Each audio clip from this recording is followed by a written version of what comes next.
Welcome to this new episode of the Empowering Ability podcast. Today, I'm super excited to bring you guest Darcy Elks. So, Darcy is an educator, consultant, and human services evaluator, an advocate on behalf of people who are societally devalued. Darcy is also a parent of 3 adult children, one whom has an intellectual disability. Darcy has traveled internationally for 35 plus years and has worked with many different groups of people, including persons who have themselves been marginalized by society, family members, professionals from different disciplines, such as teachers, psychologists, social workers, members of faith communities, and human service providers from multiple fields, including intellectual disability, mental health, and aging. And I'm really excited to dive into this conversation today with Darcy to really talk about maybe some different perspectives. But we're going to start off talking about her family perspective and her experience with her daughter and going down the path of inclusion for over the last 30 years. So, Darcy, welcome to the podcast. Super excited to have you here. Thank you, Eric. I'm really glad to be here. Awesome. Well, Darcy, it's been a pleasure getting to know you these last few years. We've had several Zoom calls. We haven't met in person yet, but one day, I'm hopeful. One day, yeah. Yeah, I mean, why don't we start with kind of your, so you have the experience of being a family member, a mom, and going down the path of inclusion over the last 30 years. And you also have the experience of supporting other families and kind of that professional facilitator, coach, SR, very knowledgeable person around when it comes to social role valorization, SRV. So you wear multiple different hats. So that's why I think it's going to be really helpful for families to hear from you, especially from your family experience. So maybe, I don't know where we want to start, Darcy, but maybe can you tell us maybe a little bit more about kind of your family and that experience of going down that path of inclusion and maybe how you started down that path, and we can see where that leads us. Sure. Okay. Well, I think I will talk about, as you said, I do have 3 grown adult children. My oldest daughter has a developmental disability, and my other 2 actually ended up having their own kinds of issues. So it's been a very interesting journey. I think I'll mostly talk about Mary, my oldest daughter. And Mary is the person who really helped my husband and I to put into practice what we believed and what we had talked to other people about. And that was to live life completely included or fully included within school, within her community, as a child and also as an adult. We were greatly encouraged by families in Alberta who I had such an amazing opportunity to meet when my daughter Mary was 18 months old. And of course, I was looking at her, your first child, well, with all children, this is true, but particularly your first child, you're just in awe. And from the time I first held her in my arms, when she was little tiny day-old baby, I was overwhelmed. And my husband was too, as we looked at her thinking, oh, we just want her to have a good life. I hope she has a good education. I hope that she has lots of friends. I hope that she develops her interest and as she gets older, she's able to pursue that and she will get a job and maybe she'll get married. And we had all these typical thoughts that I think every parent has. And when I met the families in Alberta, they were further along in this journey than we were. So their kids were older, and it was amazing to me of how what I had thought, in those very early days holding my little baby, actually there were young people that I met who were like living this life, and families who had really promoted and supported their family member to be fully included. And this was, remember, a long time ago now. So I felt very strengthened and encouraged by that contact with other families. And my husband and I, we started out in the usual kinds of ways. Mary did have early intervention services, and she joined regular play groups. And then it came time for preschool. And the way we Darcy, just for context, like this would be mid 80s, late 80s. 30 years ago, Eric, what's that? 30 years. Okay, so 30 years, I don't know. My on the spot math isn't great. So that would be like early 90s. Yeah, Mary was born in 91. Yeah. Right. So Okay. yes. Early 90s. Yeah. Got it. So when it came time for preschool, we of course wanted to find a good preschool. And so how do we go about doing that? We didn't look for a special preschool.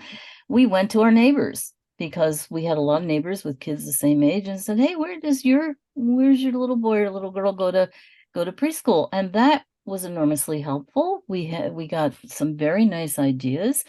And I had been trained as a Montessori teacher, so of course I was kind of like leaning toward Montessori. And we found this wonderful Montessori school. They were so welcoming. They're so happy to have our daughter there. And that was a wonderful beginning to education. And it's interesting. Mary was the first child with a developmental disability who had been included in that school, and this remained true throughout her entire life as a student. And so I think that really set us on the path. And then, a very hard time for us was when we enrolled Mary in our neighborhood school after she finished preschool. And we were told, well, because your daughter has Down syndrome, she won't be going to her neighborhood school. Rather, there's another school in our school district that she will be going to.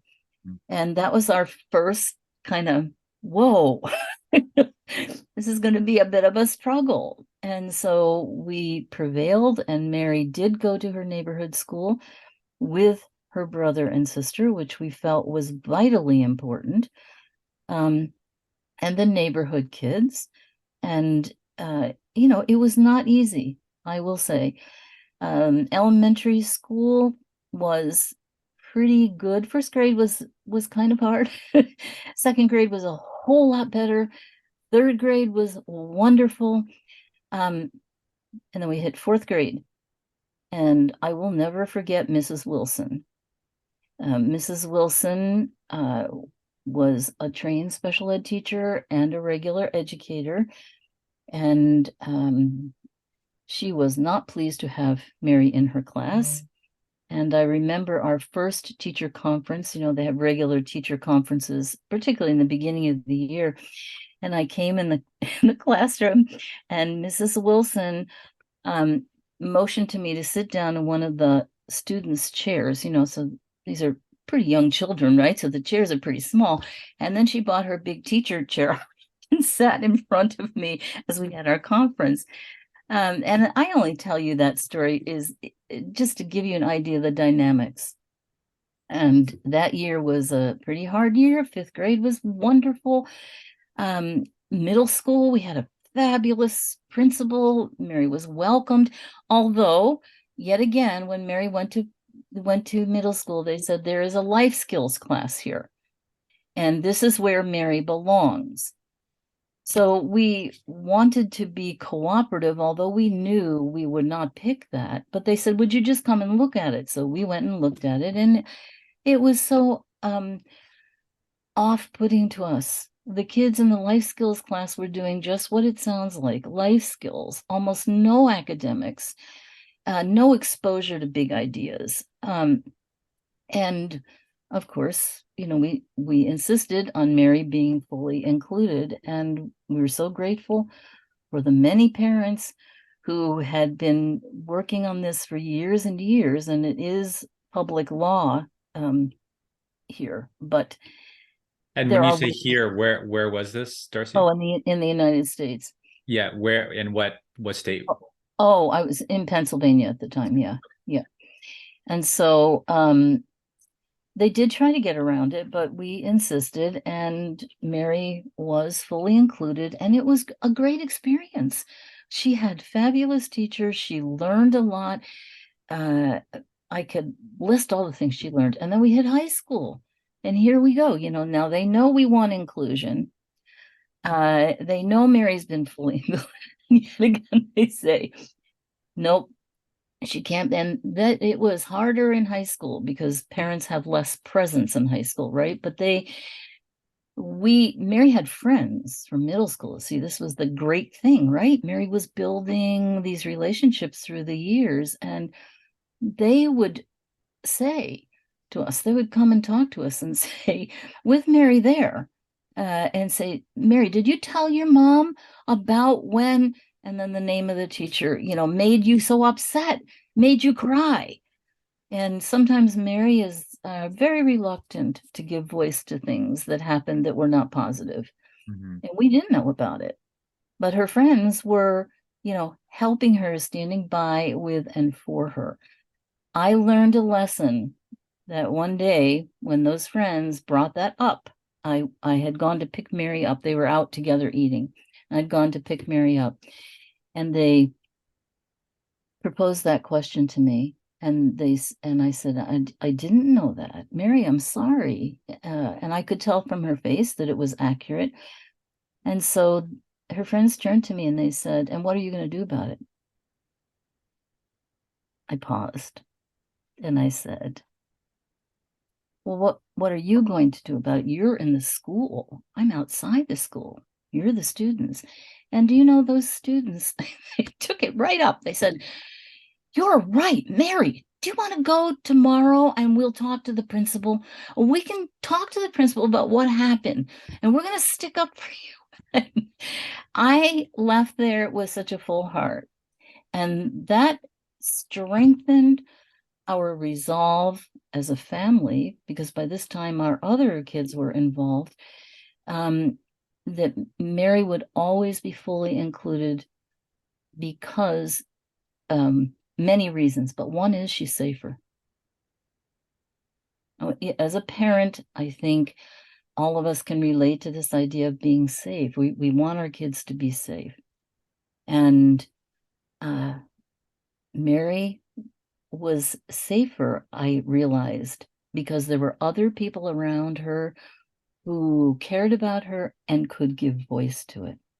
Mm. Whereas Mary would not really be able to do that.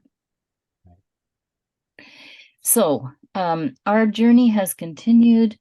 We actually did have to move high schools, and we found a wonderful smaller school that worked really well. It was a school that their focus was going on to some kind of education after high school. So they took kids on all kinds of field trips to different options, trade schools, technical schools, community or 2-year colleges, 4-year schools. And when we sat down to make plans at the very formalized meeting that I'm sure you're all familiar with, where the student has to say what they want to do after high school, Mary said, go to university. And remember, this was a very long time ago, right? And people sitting at the table, very nice educators. We really liked these people a lot. They were very good. They were totally stunned. And I couldn't figure out why they were so stunned, because they've been taking these kids everywhere to see things. But I realized, Mary's friends were all going to university. And in those days, we didn't have a lot of programs or initiatives to support people with a developmental disability to really legitimately go to school. Mm-hmm. And so we figured it out. Yeah. And this is like 2010, 2011, yes, 2012. Yes, she graduated in 2010. Yeah. Yeah. So she went to school for 4 years as a non-matriculated student. So she did not get credit for this because she wouldn't have been able to pass the entrance requirements. But she did go as a non-matriculated student, focused on theater and health. And we were able to get some funding to support her, to hire a grad student on campus who provided the support for her. And I can tell you, Mary learned so much. It was wonderful. And she educated all along of this journey lots of people by her presence and her participation. And Mary has always worked since she could. At the age of 15, she got her first job at a little, well, they don't have these anymore, but DVD rental store right in our neighborhood. And that was her first taste of working and getting a paycheck. And that was kind of the end of it. She really wanted to work. So she has tried a lot of different jobs, and she always loved theater and continues to love theater. And eventually, after 15 years of working in different jobs, finishing school, going to university, working throughout university, part-time jobs with support. I don't mean to make this sound like Mary didn't need support. All along this journey, she's needed support. And that was part of our challenge, to help Mary find the natural supports. And she also needed some paid supports to help the supporters to understand this vision of inclusion, and how Mary, by this time, now had decided to live her life. Again, she needs ideas proposed to her, although after she'd had all these opportunities, she then kind of was able to come up with her own ideas. So anyway, she now works in the theater, and she does have a support worker who is just fabulous. They are matched on their ages. They both went to the same university, and their interest. And I mean, they do amazing things together, and it's all within the context of her community. Awesome. Thank you so much for sharing that journey, Darcy. I've got some questions about it. Is it okay if we dive into some of them? Yeah, sure. Most of the families that are connected to this podcast and Empowering Ability are, I'd say, like high school and older. So I just want to touch on the school system and the inclusive path through the school system. I don't want to spend too much more time there, but what things should, if parents are on that path already, or they're trying, or they're open to exploring it, or they want to go in that direction and out of a special classroom and into the ordinary typical classroom, what things should parents be thinking about, and what maybe do they need to know? So one of the key aspects for us, and continues to be, is vision. Having a vision. We learned very early on that we needed to be clear in our vision, and it needed to be written down. And so I really recommend doing that. There are lots of people who, can talk about the importance of a vision and how to put it down on paper. Don't worry about, I'll just say, don't worry, speak from your heart, okay? And think big, dream. The dreams that you have for your kids, you can put that down, for a vision. And high schoolers should be starting to have their own vision. And oftentimes they need assistance to think about what is it that they really want. They need opportunities to kind of explore things and see things in order to make a decision. So the vision is really important. And I have over the years learned it needs to be written. However, it makes sense for you to write it. Okay. And your family member should have a written vision. And when we were going through those school years, we learned how important it was for the teachers to have that vision. And of course, in high school, Mary would give it to the teachers herself. Mm. And then from there, I think, formulating and working with the school to come up with, how can we make this happen? Like, what are the subjects, that high schoolers have available to them? And, how can we get the support for our family member natural supports? I mean, there's wonderful information about inclusive education out there and how to do this well. And we have made a lot of progress in that. So what worked really well for Mary was co-teaching. So there were two teachers in the room when Mary took Spanish in high school, a special ed teacher, a regular ed teacher. They taught together. I don't think the kids knew there was any difference. It was, oh, we have two teachers, right? Mm-hmm. That worked really well. Mary did also have special education support for math and reading. And so there were a lot of times that she wasn't pulled out of any class, but in study hall, she would work on with that teacher.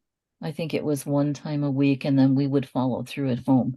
So, I mean, the vision is part of it, and then you need to figure out what will work to make this possible so that your family member has a good education. It's not just about being included, right?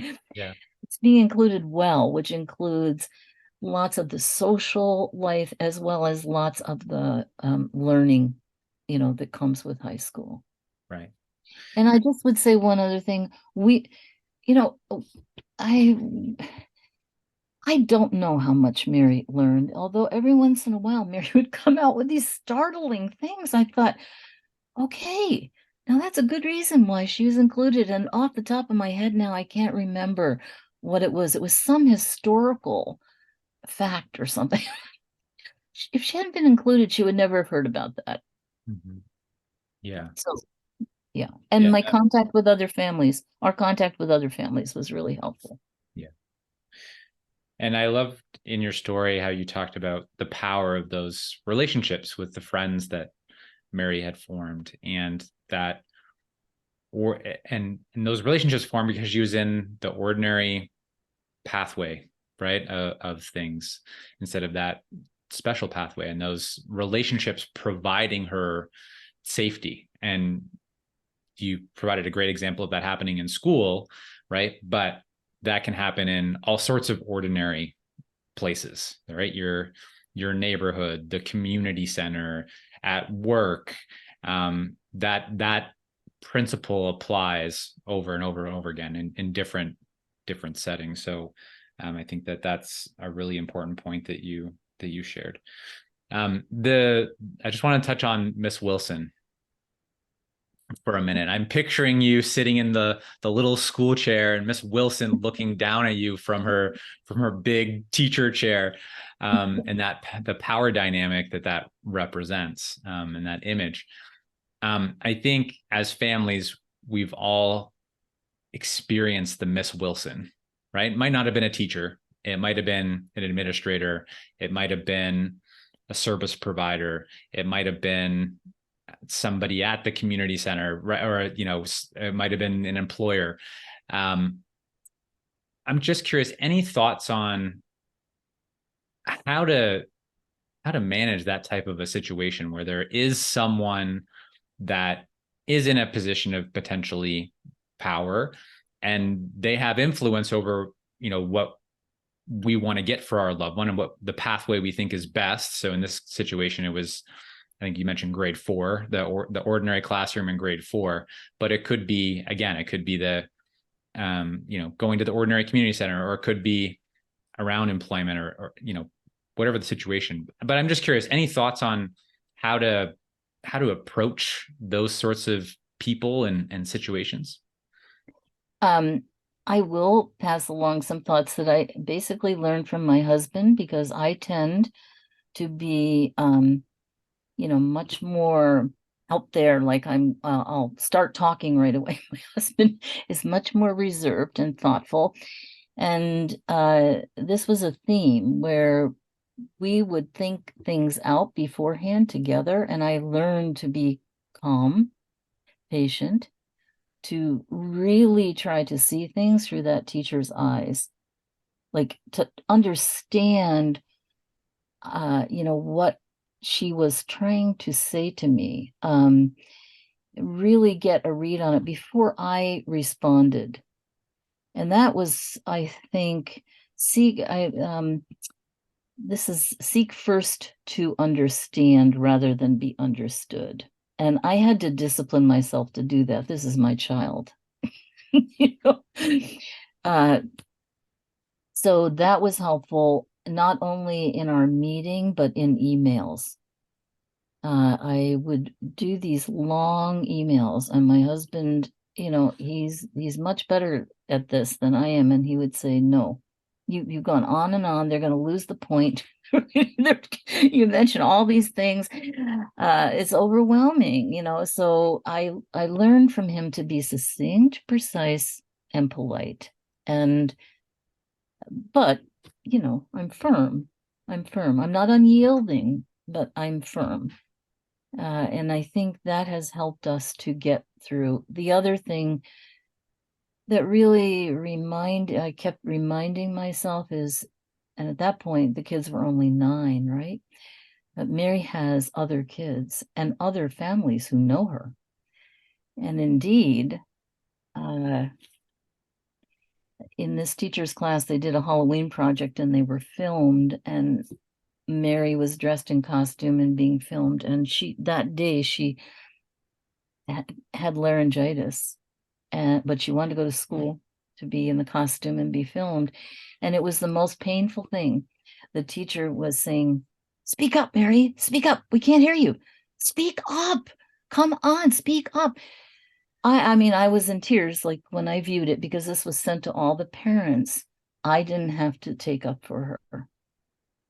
Mary's friends' parents were contacting me saying, "This is horrible. I can't believe that she talked that way to Mary. Mary was sick." And again, it was reinforced, but that was actually when she was younger, that other people would give voice to it. So I'm not saying these things weren't hard for Mary, they were, but the other thing I've learned that I did write down here is I have learned that my daughter is a whole lot stronger than I think she is. In fact, I've learned that with all of my kids. It's a mother's instinct to protect, but we try to do our best, right, to provide a good environment for our kids. And Mary can talk, but Mary doesn't often give voice to things. But she is so strong and clear. And she has gotten through some pretty rugged stuff. I would say better than I have as her mom. So that's been one thing I keep reminding myself about. Yeah. I love that. And I think it's so hard in those moments, right? It's when we're dealing with the Miss Wilsons to kind of stay calm, because like, I don't know, you want to hit Miss Wilson over the head. But but yeah, I appreciate you sharing those points. I think that the last point that you brought up, and I thought about it earlier again, connected to Mary's friends advocating for her in the classroom. And you mentioned, you weren't sure how much Mary was learning, but she would surprise you at times. And I think the flip side of that is, sometimes I think we can view our loved one as not being valued, or maybe even to the point of being a burden in the ordinary classroom or in the ordinary place. But I think the stories that you shared, Darcy, highlight the opposite, that Mary's presence and engagement and contribution in those ordinary spaces is a gift to other people because she's teaching other people things and skills that they might not have otherwise had. So the group of friends that she had, right, teaching them empathy and compassion and to advocate, and they wouldn't have maybe learned that without being in relationship with Mary. And same thing with the story that you just shared around that group of parents, right, and them how they showed up. So, you know, Mary being that also teacher and that gift that she's offering to other people. So I think that's something that we can forget. And I think those stories that you shared are helping to maybe shine some more light. And I do just want to say, I think we know now from years of working on inclusion in all different places, schools being one of them, work being another major place, communities, community centers and community activities and so forth being another place, that actually, you find that where it's done well, it's better for everybody. So in school, that benefited all students when there were the two teachers, or when adaptations would be made for Mary for her homework, inevitably teachers would say, wow, that really helped us to think outside of the box. That was helpful to some other students in the class. Mary's job now, working in the theater, it's so interesting, that they've made some adaptations and actually changed some processes which were not working for any of the other employees in the same job. And it's made it better for everybody. So this is something we've learned now from years of working together to create truly an inclusive society. And so our kids are, they're like pioneers, really, and making change that makes it a better place for all of us. Yeah. Thank you for sharing that, Darcy. One of the things that I had noted down here for us to talk about was valued social roles and how they've helped Marion to create that good life and making her vision a reality. But I think before we maybe talk about that topic, I'm going to ask you to put your social role valorization hat on for a second, because I know you've been talking from the perspective of a mom. So maybe if you can just share at a high level, like what is social role valorization and what is a valued social role? So the idea with social role valorization is that people would have valued social roles that would lead to a really full, meaningful, good life. And that's really where this starts, is a full, meaningful, good life. And valued social roles are a way that we all, help ourselves or help to have access to the good things in life, right?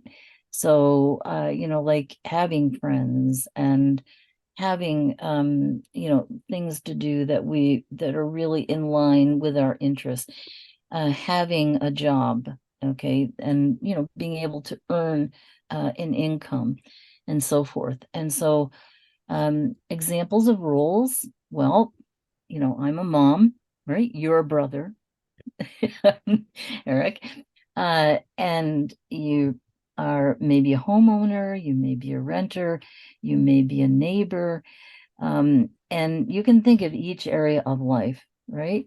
So if you think about work life, oh my gosh, there's so many different kinds of roles. And then if you think about your personal, I don't know, your fun life, that creates fulfillment and satisfaction. So there's so many things. You can be a student, a yoga student, right? Yep. You can be a student taking a course, an online course. You can be, well, I could come up with lots of things, I think. Pickleball team member, right? You could be a pet owner, part of a book club, part of a member of a book club, right? That would be the role, and then in that membership, being a book club, being a member of a book club, I've only done that once, but like, you get the book, you read the book, you make a few notes that questions you want to raise or conversation. If you are a member at the YMCA, okay, like there are so many activities that you can engage in and benefits that come with that role. Mm. So we tend to really seek out roles that are a good fit for us. And how how did this impact in our daughter's life? It roles were the pathway through which we were able to make the vision a reality. Okay, so the big vision, of Mary being included, being missed if she isn't there, uh, you know, experiencing lots of new things, finding her interests, right? All of those, how do you do that? Well, it could be very broad. You might be just taking shots, oh, I might do that. Maybe we'll do this. Maybe we could really, based on who Mary is and her interests. And when she was just developing her interests, we'd expose her to lots of different kinds of roles. And some, it was clear she was not interested in. Now, school, she didn't have a choice, right? But extracurricular activities, she tried a lot of things and she said, I don't like that. And the same thing with work, for her work roles. I mean, honestly, she thought she wanted to be a teacher, so she had a summer job being a teacher's assistant. For little kids, at the end of that, she said, I do not want to be a teacher. She was really clear. Yeah. So I would say, the roles, really the way I think about it is we have the big vision and the roles are the pathways that help you to, experience that vision. Right. And then how important is contribution in those roles? Because there's a difference between, being a member of a book club and just, I don't know, maybe showing up, or you could be a member of the book club that is bringing the treats, or you could be the member of the book club who's I don't know, coming up with the discussion topic for the next session. Can you talk maybe a little bit to that? Like, do you see, like, this is getting maybe towards like valorizing roles, but could you speak a little bit to that, Darcy? Yeah, see, I for us, it's not just being enrolled by name only, Mm-hmm. right? Saying I'm a member of a book club, but not genuinely being a member. So lots of roles have lots of different activities. If you, I mean, for example, if we go back to being a member of the Y, there are lots of different activities you can engage in. So initially you kind of explore, right? Unless you go there because there's a class that you want to take and you become a student in that class. And as a student, and what are all of the different activities? A student in a yoga class, right? In this particular yoga class, sometimes it requires doing a little research to figure it out. What are all the different activities? And this is what Mary's coach does. She analyzes the employment role with Mary and figures out, what are all the different potential activities you could do in this particular role, right? And then figures out what Mary can do pretty well, and without a whole lot of help, but then what are the things she does need help with? And then figuring out how to provide that support. And so it is definitely not in name only. Right. Yeah, great. That, because that's an important point for us all to remember. We could dive into a whole bunch of different things here, Darcy, but I'm just keeping an eye on time. I think as you talk about it, right, you talked about a few of the bumps along the way. There's a whole lot more challenges along the way that you've shared. I think it'd be helpful to maybe spend a little bit more time talking about some lessons learned. We dove into a few of them on some side trails in the conversation here, but are there any other key lessons learned that would be helpful to share for families? Okay, so another one. Well, I mentioned that Mary's strong and resilient. I have learned that. And in some ways, she has come through these hard experiences better than I have. Okay. So don't underestimate your family member. Calculated risk is really good. I'm not the kind of person who says, oh, just, take any kind of risk. It's calculated risks. So this is just a very small example, but Mary is using Uber now. And when she first started using Uber, I thought this was so great. Her dad would get the Uber and he would write to the Uber driver, "You are driving my daughter." With exclamation point. Now we've progressed beyond that, but it was kind of a risk. It was really hard for us. Now for Mary, it wasn't hard at all. She was like, "Oh, great. I'm not having to ride with my parents." But So there's that it was, accountability there for that driver as yeah, well. that's true. And we did have some experiences like taking the bus to university where Mary, of course, had the phone. We had the safeguards in place, and she got off at the wrong stop and then got back on and tried to call us and did call us and then got really upset and dropped her phone on the bus and she wasn't. It was really nerve-wracking. And the support worker was trying to figure out what bus she was drive after the bus, and we were trying, and it all worked out fine. Like we figured out the bus route, we figured out where the end was, and knew, but it wasn't Toronto. I mean, it's a smaller, so but it's a calculated risk.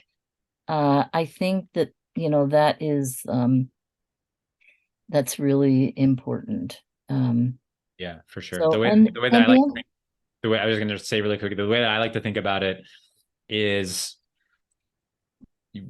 we learn by falling down, right? So, but we want to be able to get back up, right? So we want to be thinking about what's a reasonable calculated risk where if our loved one does fall down, maybe they scrape their knee. And you can learn, that's how we learn, right? We learn by, trying something, maybe it doesn't work out, having these experiences, maybe we scrape our knee, but we can get back up from that scraped knee. We don't want to take so much risk where if our loved one falls down, they can't get back up. right. Right. So we always calculated, like we were really careful. We thought about risk. Um, and then I would say you can have the best plans in the world. And there's no guarantee. And I used to get so stressed about it when things didn't work out, when we laid the plans, we had the vision, Mary was in valued roles and we had the right support and and then something went wrong and it didn't work out. I've just learned, I thought, well, you're going to really shorten your life, Darcy, if you keep this up. You got to relax a little. Um, and so, then I'm like, okay, we'll go back to the drawing board and work on it again. And Eric, one thing I do want to say is you might get the impression that we don't think it's a good idea for people with disabilities to be with one another. And that is also part of Mary's life. So, she does go to a theater group, not on a regular basis because she's pretty busy right now, but with other people with disabilities. So when you're embracing inclusion, sometimes people think, oh, that means you can't have any other contact, with people with disabilities. And no, it does not mean that. Our experience as a parent is that there are many more of those opportunities than there are the opportunities for our daughter to just be included in regular life. So it means both, but people are always, even now in Mary's life, tracking her into those experiences with other people with disabilities. When I say tracking, I mean immediately in their minds, that's what comes to mind because we're used to that as a society. So I just want to clarify because sometimes people say, well, my son like really enjoys going to this basketball league, and plays together with other people with disabilities. That's fine. I mean, I just, yeah. Yeah. And kind of along this thread, like the special opportunities are typically the only ones that get presented to our loved one and our family, right? To your point. Um, so most of the conversations that I'm having with families are focused on the ordinary because there's already so much of the special in our loved one's life. But that also doesn't mean that we want to pull the rug out from underneath our loved one on everything that they're currently doing. But how can we spend some more of our energy, and when we're looking at new opportunities, focus on that inclusive ordinary pathway? And there's just one thing. I'm also conscious of your time there, Eric. There's just one other thing I'd like to end with. Yeah. And that is to enjoy your family member. Enjoy your loved one. I feel like there are times as I look back in our lives that I was so busy trying to, help Mary to have this really full, meaningful life and to really enjoy life. And that she almost became like a project. And that wasn't intentional, obviously, but I wasn't spending time together with her Mm-hmm. and really enjoying her company. I love my daughter, Liz, as I do with all my kids. I like to be with them. And I like to be with Mary and not always planning and just enjoying, going shopping together, going out to a meal together, just even sitting together and watching a movie together. So, she's a wonderful daughter. I couldn't ask for, anything more in a daughter or a son. And so I just encourage you keep that in mind. And your family member is benefiting so much by your love, okay, and your presence in their lives. And that sometimes we all, well, I do as a mom anyway. I always feel like I'm not doing enough. And I'm working on that to just like let that go and and trust that I am doing what I can do that's helpful and also enjoying my daughter. I think that's a great message for us to wrap up the episode on, Darcy, to remember to enjoy and love our loved one. So thank you for sharing a little bit of your story. And Mary sounds like an amazing person. You're an amazing person. Thank you so much for sharing all of your wisdom with us. I think it's going to be helpful for families, and I know that families are going to be able to connect and resonate with what you've shared. If there's someone who's listening that wants to learn more about things that we've shared or wants to connect with you, what's the best way for them to do that, Darcy? I think the best way to do that would be to send me an email at darcyelks@aol.com Okay, and to just tell me you heard the podcast. So it gives me a frame of reference. That would be great. awesome. And don't blame me if I fill up your inbox. Oh, Thank you so much, Darcy. I appreciate you. yeah, thank you. Thanks for asking me, Eric. Awesome. So I hope you enjoyed this conversation with Darcy Elks. It was filled with nuggets of wisdom and gold for you. Hearing Darcy's experience as a parent of someone, of a loved one with a developmental disability, but also someone who's worked with, many other families. I don't know how many families Darcy's worked with, but a lot, in the hundreds, maybe even thousands. So hopefully you have some great takeaways that you can try on and implement with your own loved one and with your own family. So thank you so much for listening today. I'm Eric Goll, and I coach families touched by developmental disabilities, and I work to equip families with the knowledge and tools to cultivate an awesome ordinary life with their loved ones, all while ensuring that they're well supported today and in the future. And if you want to help your loved one grow their independence, I recommend you go over to empoweringability.org, and click on the link to get the 12 Tips Independence Guide. This guide was created with all the wisdom from the families that I've worked with, over 1,000 families I accumulated this wisdom from. So this guide was really created with family knowledge on tips that you can use to support your loved one to grow their independence. So go on over to empoweringability.org, get your free guide if you haven't done that yet. Again, I'm Eric Goll. Together, let's keep taking small steps forward.